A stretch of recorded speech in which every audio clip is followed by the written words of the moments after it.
I painted something that shouldn't exist. I felt it before I saw it. I studied painting at the School of the Arts in Ishtar. I was in my 4th year and trained beneath a well-known artist whose identity will remain concealed for their privacy. I thought I had some sort of talent that I could depict things that were better left undepicted. Those parts of you that you don't talk about and never will. His words, not mine. I didn't believe him, but I appreciated the interest nonetheless, given the fact that to everyone else, I might as well have been invisible. I wasn't creative and couldn't come up with an original idea to save my life, but there was something wrong with my dreams. They were always nightmares, every single time. When I was a teenager, a therapist convinced me to start recording them, but I didn't like to write, so I painted them instead, and that's all I ever did. Even after I told my instructor, his interest only grew. He always was a bit odd and seemed to think that I was in tune with something else, something beyond the sky, beyond the stars, beyond everything that we could physically touch. Before all of this started, he offered to guide me on a psychedelic journey, as he put it,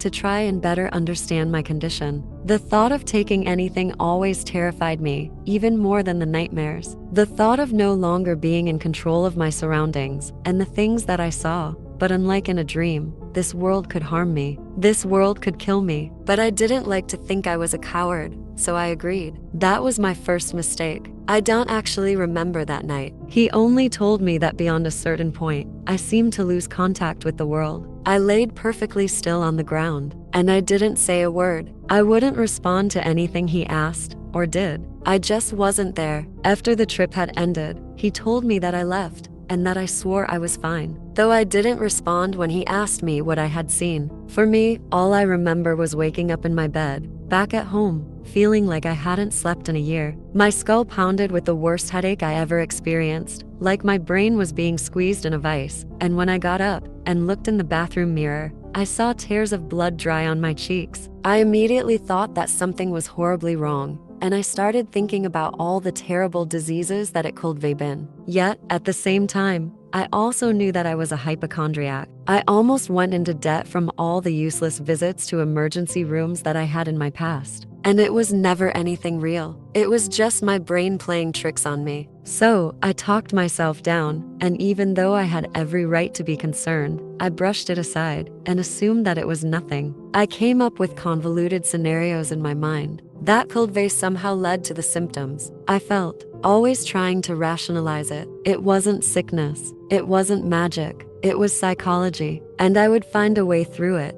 just like every other time. It seems so stupid when I look back at it now. The next morning, I was taking the train to school, minding my business in the second last car, in one of those backward-facing seats, because I determined that to be the safest possible way of sitting on a train. If you sat in a regular seat, you'd be thrown forward if the train came to a sudden stop, and if you were in the very last car, you risked being rear-ended. Sorry if I fall off track. I'm not in the best state of mind right now. Anyway, I was sitting in the back, looking out the window as the world rushed away from me, eyes on the glass skyscrapers that sliced up across the clear blue sky. There weren't many people around me, just students trying to get a half hour of sleep before class, or cramming in some last-minute studying. I still felt so tired from whatever had happened over the weekend. Not a regular kind of fatigue, but a dissociation where I didn't feel like I was entirely situated within my own body. Then, it stopped. A cold sweat began to cling to my skin, and a sensation of absolute dread intensified within me. I felt like I was in danger. I looked around me, completely alert, but nothing caught my attention. My heartbeat hammering in my ears,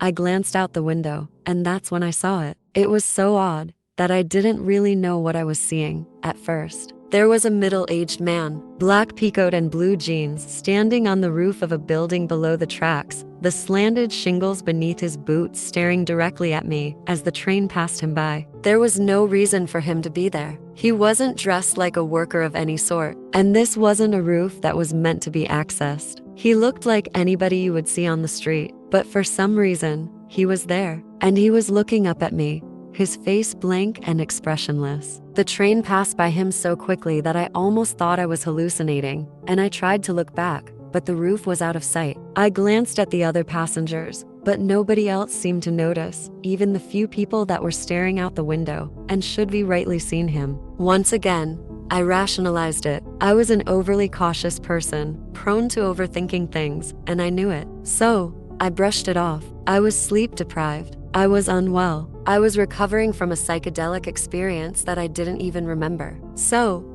I just saw something that wasn't there. Easy. Only there was still the feeling. It wasn't going away. I felt like I was flooded with adrenaline, like I was inherently unsafe, and I was sweating so much that my clothes were starting to stick to my skin. So, I looked outside again, watching the city pass me by, and tried to find something that didn't belong, something out of place. Everything was normal, but it didn't feel normal. When I reached my stop, I stepped out into the hot daylight, along with everyone else, and made my way to class. The feeling didn't let up for even a moment, and I found myself looking over my shoulder every chance I had. I made it to class, but I don't remember much. People were talking, and I was working, but I was just going through the motions. My mind wasn't there. I was looking around at everyone, trying to find something that didn't fit. But everything was exactly the way I remembered it, until I tried to look up. There was a sealed ventilation shaft on the ceiling, just an empty darkness behind the slats. But it caught my attention like a magnet. It didn't feel empty. I couldn't explain it, but it felt like something was in there, like something was watching me. It felt like I was in danger. So, I got up and excused myself. I left that class as quick as I could and stepped out into the daylight again. People were walking all around me, down the open paths of the school, and I felt like every single one of them was staring at me. I could never actually catch them doing it, but I just got this sensation that at any moment, somebody could come out of nowhere and stick a knife in my throat, put a gun to my head, drag me off into the bushes. It was the feeling of being watched, not just by anyone, but by something that means you harm. Like you're a prey animal grazing in a field, and suddenly, every primal switch in your body flips at once and tells you to run. I happened to look up at a tall administrative building. It was used to house the offices of all the professors. Through one of the windows, maybe on the 16th floor, I could see a woman standing perfectly still, staring down at me. She was dressed like she belonged in an office, like she belonged in that setting, but she didn't. I waited for what felt like minutes and watched as people passed behind her, but they never acknowledged her existence. She just stood there and held my gaze for as long as I could bear it. I looked away. I needed to go home. I needed to get away from there. I picked up the pace and walked back to the station, and all the way, my eyes caught on anybody who lingered just a moment too long. They would look back at me confused or turn away to do something else. They were never it, whatever it was that was watching me, stalking me. I got on the train, which was now packed full of people, though I managed to find a seat near a window. I wanted to be able to see it. The train started moving, and I kept my eyes peeled on the horizon of endless skyscrapers as they rushed by me. Looking down at any rooftops that waited beneath the tracks, I could still feel it. I knew that it was watching me. And then I saw it. We passed near a bridge of glass and metal that joined to shopping centers. And upon the swooping arches of steel that were fastened above it, an old man in rags stood in silence, his tattered fabrics hanging from his slender frame in defiance of the wind. He watched me, expressionless,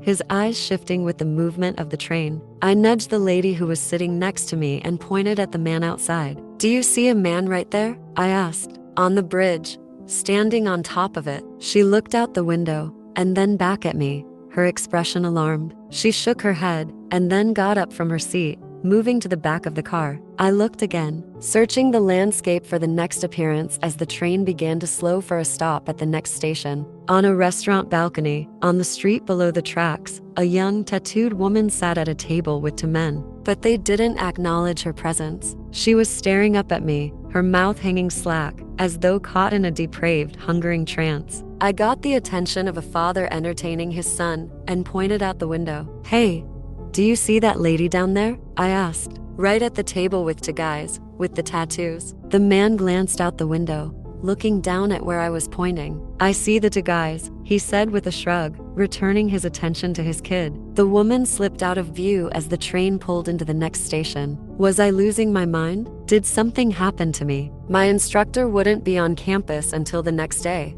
but I had to speak with him. He had to know something. I did have his number, so I swore that I would call him as soon as I got home. Nobody could see this thing but me, that much was clear, but that didn't mean that it wasn't real. The thought occurred to me that I could still be hallucinating from the effects of the psilocybin, or that I could even still be laying in my instructor's living room. Maybe I didn't remember the trip because this was it. Only, this felt real. This felt concrete, like I could reach out and touch this thing. I eventually made my way home, keeping clear of any crowds and training my eyes on every building I passed. Though I never saw it, I knew that it was there, but there were so many possibilities that it was almost down to sheer luck whether I found it or not. Walking out front, I heard the sound of laughter and clinking dishes, and saw that the neighbors across the street were having a small party on the bottom floor of their building. Most of them were seated at a table, visible from their window, but my blood ran cold when I saw a young, plain-looking woman staring directly at me. She was seated closest to where I stood, and nobody seemed to interact with her or acknowledge her existence in any way. I assumed that her chair was real,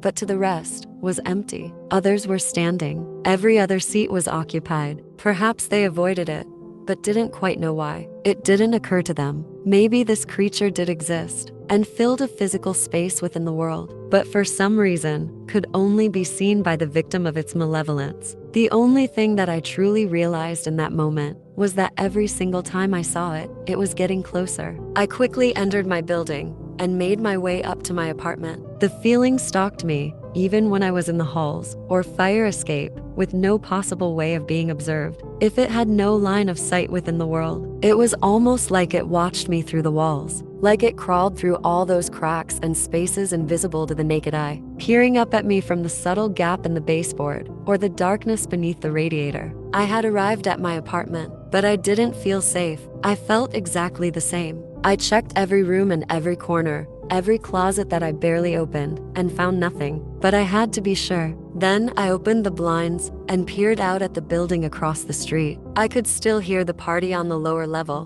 but my eyes weren't on them. They were on the man in the black suit who stared at me from the apartment opposite to my own. I shut my blinds, hyperventilating where I stood. I was too terrified to leave, so I didn't. I retreated to my bedroom, which was thankfully absent of any windows, and shut the door behind me. I made sure my closet was wide open and dismantled the frame of my bed so that nothing could fit underneath. I only needed a mattress anyway, assuming that I could even sleep. I called my instructor and tried to ask him what was happening, but he didn't know. He seemed to think that something was trying to contact me, and that the apprehension I felt may have just been a primal fear of the unknown. But I don't believe him. I know fear, and this is unlike anything I've ever felt before. It's relentless. It's my mind telling me to stay away. I could feel it watching me, even while I cried in the corner of my room, but I don't know how. There's nowhere it could have been, but it felt like it was everywhere, like it occupied every fleeting shadow. I looked at a picture of my family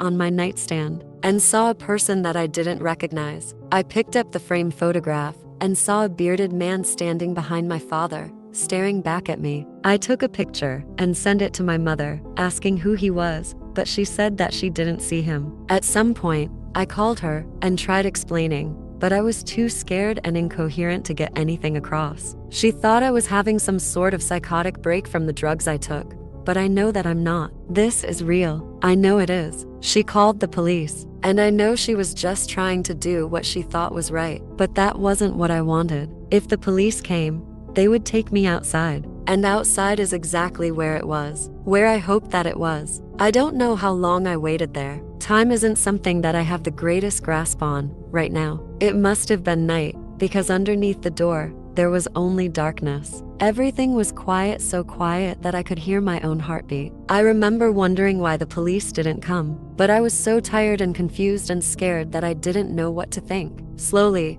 I crawled to my feet and made my way to the bedroom door. Every second felt like an eternity, my vision blurring the closer I drew, like the entire world was caught in slow motion. I put my hand to the knob and felt the cold steel against my fingertips, every hair on my body standing on end as a horrible chill ran down my spine. My teeth began to chatter, and every muscle started to twitch with an ancient, primordial fear that crept in from the back of my mind. Then, I turned the knob and pushed the door open with a long, agonizing creak that cut through the silence like a knife. The darkness of the hall spanned before me, the air cold and still. At the end, a tall man stood in the shadows, his expression as empty as a mask. Wordless, he stared into my soul, and I could barely even process what I was looking at or how much danger I was in. I didn't have anywhere to run. There was nowhere to hide. I called to him, but he didn't respond. Slowly, I crept closer, my footsteps creaking upon the floorboards in the dead of night. It was like I was hypnotized,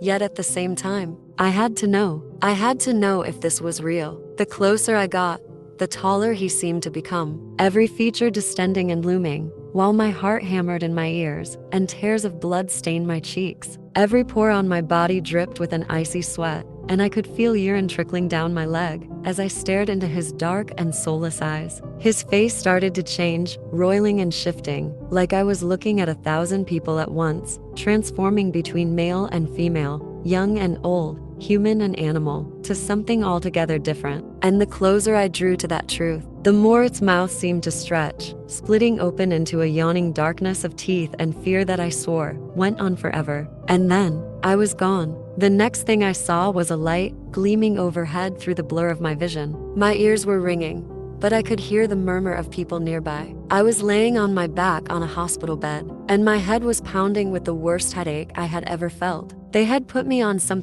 sort of sedative, and it wasn't long before I fell back asleep, whether I wanted to or not. All that I dreamed about was that man, cornering me in until I wanted nothing more than to die, until his jaws unhinged into a shadow so deep that even the memory of light disappeared forever. I could feel the cold slickness of his throat, the teeth as they cut into my mind, and ground my soul into a tattered pulp. I could feel the horrible agony of every single moment, until I finally realized what it wanted. I woke up, at some point, but I don't recall much. I said whatever I had to say to get out of there, anything to get back home again. I remember taking the canvas out of storage, and getting every paint that I had. I remember mixing them, churning them with my own blood and vomit and every bodily fluid that I could, until my palette contained the most vile shades that my mind could comprehend. I remember my hands moving across the canvas. I didn't need a brush, only my flesh, smearing and writhing as though caught in some unearthly trance. It wasn't in my head anymore. It's in front of me. I can feel it watching me. I can feel it cutting through my thoughts. It's eating me, and I can barely move. I shouldn't have done this. This shouldn't exist. I just want to die.